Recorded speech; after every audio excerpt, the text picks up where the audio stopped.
दोस्तों रशिया को इंडिया के सबसे क्लोज तरीन डिफेंस एलाइज में से एक माना जाता है। हालांकि दोस्तों बाकी अन्य क्लोज तरीन डिफेंस एलाइयों के साथ अगर रशिया को कंपेयर किया जाए तो इसमें भी काफी अंतर इसलिए है क्योंकि रशिया की तरफ से जितने हथियारों का सप्लाई भारत को अब तक किया जा चुका है उसका कुछ ही % ही सप्लाई अब तक वेस्टर्न देशों की तरफ से करना संभव हो पाया है। इवन दोस्तों रशिया जितने बड़े बड़े प्रोजेक्टों में भारत के साथ काम कर चुका है उसके कंपेरिजन में वेस्टर्न देश तो भारत के साथ कुछ किया ही नहीं। और दोस्तों फिर से एक बार रशिया की तरफ से भारत के साथ ऐसे ही दो बड़े और महत्वपूर्ण प्रोजेक्ट में काम करने का इरादे का जिक्र किया गया। रिपोर्ट के मुताबिक रशिया की तरफ से भारत के सामने नेक्स्ट जनरेशन के टैंक और सबमरीनों को डेवलप करने को लेके एक प्रस्ताव रखा गया है और रशिया चाहता है कि भारत के साथ मिलकर रशिया नेक्स्ट जनरेशन के टैंक और सबमरीनों का डेवलपमेंट करे। दोस्तों आज के इस वीडियो में आप लोगों को बताऊंगा कि रशिया की तरफ से भारत के सामने रखा गया ये प्रस्ताव का असलियत क्या है और रशिया भारत के साथ मिलकर किस तरीके के टैंक और सबमरीनों का डेवलपमेंट करना चाहता है और ये किस तरीके से भारत को मददगार होगा। तो डिटेल में जानने के लिए वीडियो के आखिर तक बने रहिए और चैनल को सब्सक्राइब और वीडियो को लाइक जरूर कीजिए। दोस्तों आप सबको पता ही होगा कि रशिया में एक हफ्ता लंबे चलने वाले डिफेंस एग्जीबिशन या फिर कहे तो आर्मी 2022 इंटरनेशनल डिफेंस फोरम का आयोजन किया गया है।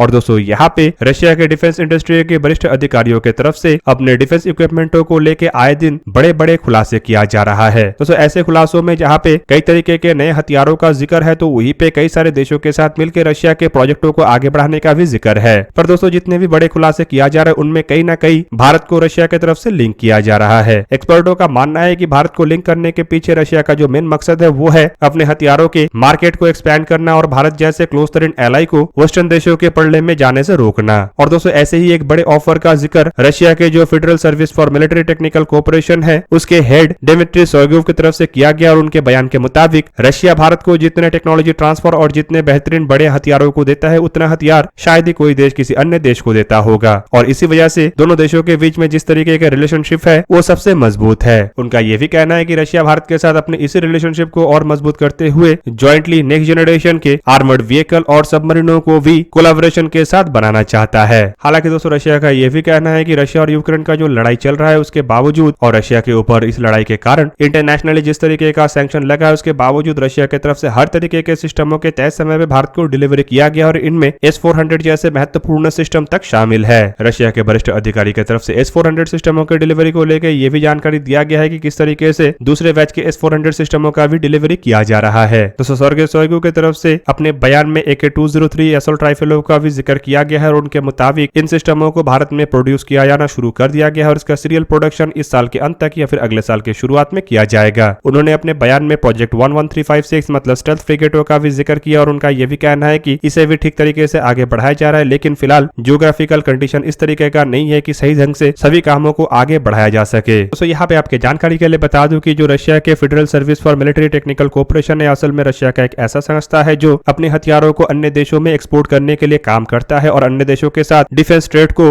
मजबूत करता है। Federal service for military technical cooperation की तरफ से भारत के साथ किए जाने वाले ट्रेड को लेकर बयान देते हुए यह भी बताया गया है कि भारत रशिया के लिए एक महत्वपूर्ण पार्टनर है और कितने बड़े हद में रशिया की तरफ से भारत को टेक्नोलॉजी ट्रांसफर किया गया है उनका भी जिक्र federal service for technical cooperation की तरफ से किया गया। हालांकि दोस्तों उनके बयान में बीते 60 साल में किस तरीके से रशिया की तरफ से भारत को बड़े बड़े हथियारों का सप्लाई किया गया है उसका भी जिक्र था और उनका यह भी कहना था इस कारण से भारत को रशिया की तरफ से अपने प्राइमरी मार्केट के रूप में भी देखा जाता है। दोस्तों सर्गेई शोइगु की तरफ से अपने पुराने लेगेसी का भी जिक्र किया गया और उनका कहना है कि सोवियत यूनियन के जमाने से ही रशिया भारत को हथियारों का सप्लाई कर रहा है और भारत में पहले डिफेंस इंडस्ट्रियों के तहत सोवियत यूनियन के जमाने में ही रशियन इंडस्ट्रियों का स्थापना किया गया है जहाँ पे भारत के लिए तो हथियारों का निर्माण किया जा ही रहा है साथ में भारत के हथियारों की आवश्यकता इन इंडस्ट्रियों से भी काफी बड़ी मात्रा में पूरा हो रहा है। हालांकि अब उनका यह भी कहना है कि भारत को लेकर रशिया की तरफ से जो सोच को आगे बढ़ाया जा रहा है उसके तहत भारत में हाईटेक टेक्नोलॉजी के हथियारों को बढ़ावा देना है और साथ ही साथ भारत में मिलिट्री इंडस्ट्रियल कॉम्प्लेक्स को भी मजबूत करना है। अब दोस्तों यहाँ पे रशिया की तरफ से भारत के साथ जो ज्वाइंटली नेक्स्ट जनरेशन के टैंक या फिर कहे तो आर्मर्ड व्हीकलों को निर्माण करने का इरादा का जिक्र किया गया है और साथ ही साथ सबमरीनों को भी डेवलप करने का जिक्र किया गया है। इसमें भी दो बड़े कारण हैं। आप सब लोगों को पता ही होगा कि हाल ही में इंडियन आर्मी की तरफ से अपने बेड़े के पुराने टैंकों को खास करके T-72 जैसे टैंकों को रिप्लेस करने के लिए 1770 नए टैंकों को खरीदने का एक इरादे का जिक्र किया गया। हालांकि इसके अलावा माउंटेन वॉरफेयर के लिए इंडियन आर्मी की तरफ से करीबन 350 लाइट टैंकों को भी खरीदने का एक इरादे का जिक्र किया गया। बेसिकली दोस्तों इंडियन आर्मी की तरफ से जो 1770 मेन बैटल टैंकों को परचेस करने का इरादे का जिक्र किया गया है ये FRCV मतलब फ्यूचर रेडी कॉम्बैट व्हीकल के प्रोजेक्ट के अंतर्गत आगे बढ़ाया जाएगा और लाइट टैंकों को अलग तरीके से आगे बढ़ाया जाएगा। और आपके जानकारी जानकारी के लिए बता दूं कि पहले चर्चा में था कि FRCV प्रोजेक्ट के अंतर्गत भारत की तरफ से आइदर रशिया के T-14 आर्माता जैसे टैंकों को प्रोक्योर किया जा सकता है या फिर साउथ कोरिया के K2 ब्लैक पैंथर जैसे टैंकों को प्रोक्योर किया जा सकता है। हालांकि दोस्तों ये रिपोर्ट एक तरीके से अनऑफिशियल रिपोर्ट था और ऑफिशियली कभी भी इसे के बारे में कोई जानकारी नहीं दिया गया। रशिया T-14 आर्माता टैंकों को भारत को ऑफर कर चुका है और रिपोर्ट के मुताबिक रशिया काफी बड़े मात्रा में एक्सपेक्ट कर रहा है कि भारत की तरफ से बड़े मात्रा में T-14 आर्माता टैंकों को खरीदा जाए। पर दोस्तों जिस तरीके से भारत की तरफ से आत्मनिर्भर भारत संकल्प और मेक इन इंडिया इनिशिएटिव को आगे बढ़ाया जा रहा है, इसमें अब संभावनाएं काफी कम है कि रशिया डायरेक्टली किसी हथियारों को भारत को बेच सके, जबकि ये भी संभावनाएं घट रहा है कि किसी एक हथियार को रशिया भारत में निर्माण करके भारत को दे सके। बल्कि भारत अब जो नया संकल्प के तहत आगे बढ़ रहा है उसमें ज्वाइंट डेवलपमेंट और ज्वाइंट प्रोडक्शन मैकेनिज्म है और साथ ही साथ टेक्नोलॉजी ट्रांसफर या फिर कहे तो ज्वाइंट रिसर्च जैसे मैकेनिज्म को भी आगे बढ़ाना है। और संभावित इसे देखते हुए ही रशिया की तरफ से भारत के साथ ज्वाइंटली नया नेक्स्ट जनरेशन के कॉम्बैट टैंक या फिर कहे तो इन्फेंट्री फाइटिंग व्हीकल को निर्माण करने का प्रस्ताव को रखा जा रहा है। दूसरी तरफ अगर देखा जाए तो नेक्स्ट जनरेशन के सबमरीन बनाने का जो बात कहा गया वो असल में कुछ और नहीं बल्कि इंडियन नेवी के प्रोजेक्ट 75I के अंतर्गत बढ़ाए जाने वाले प्रोजेक्ट हो सकता है। और यहाँ पे आपके जानकारी के लिए बता दूं कि हाल ही में खबर ये भी आया था कि प्रोजेक्ट 75I से रशिया अपने आप को बाहर कर चुका है और रशिया के जो रूबिन डिजाइन ब्यूरो है वो कुछ कारण से इंडियन नेवी के आवश्यकताओं को पूरा नहीं कर सकता, इसलिए नेवी के 75I के प्रोजेक्ट से अपने आप को दूर कर रहा है। पर फिर से एक बार अगर इंडिया के साथ ज्वाइंटली सबमरीनों के डेवलपमेंट के प्रोजेक्ट को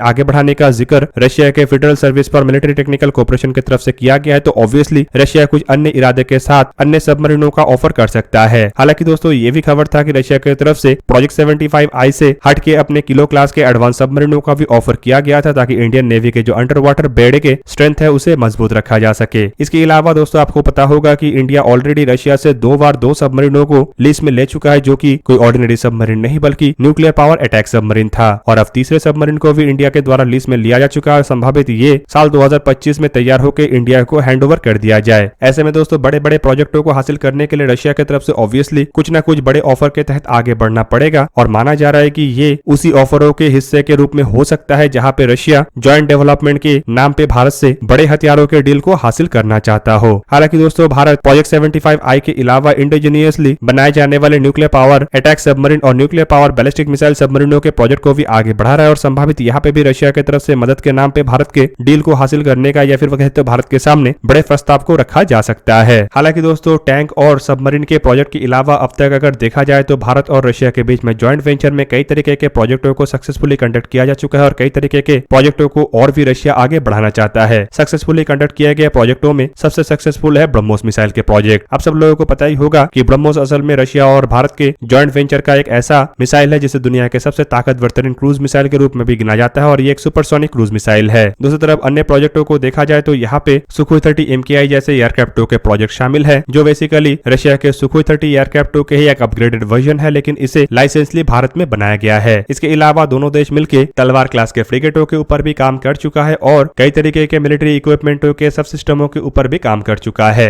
हालांकि इसके अलावा जिन प्रोजेक्टों को एक साथ आगे बढ़ाया जा रहा है उनमें प्रोजेक्ट 11356 मतलब स्टेल्थ फ्रिगेट के प्रोजेक्ट तो है ही, साथ में रिपोर्ट के मुताबिक दोनों देश एक साथ के 2260 हेलीकॉप्टरों के प्रोजेक्ट को भी आगे बढ़ा रहा है जो बेसिकली रशियन हेलीकॉप्टर है लेकिन भारत में मैन्युफैक्चर होना है और रशिया भारत को additional Sukhoi 30 MKI MiG-29 aircraft और KA-31 हेलीकॉप्टरों को भी बेचना चाहता है और रशिया के AK-203 असॉल्ट राइफलों को भी भारत में लाइसेंसली फिलहाल बनाया जा रहा है जो एक लंबे पेंडिंग या फिर कहे तो लंबे डिस्कशन के बाद ही शुरू होना संभव हो पाया है। तो दोस्तों ये था आज का वीडियो। अगर आपको वीडियो अच्छा लगा तो लाइक कीजिए और मेरे चैनल को सब्सक्राइब कीजिए और साथ में बना हुआ बेल आइकन को भी प्रेस कर दीजिए ताकि आप मेरा वीडियो देख पाए सबसे पहले। जय हिंद।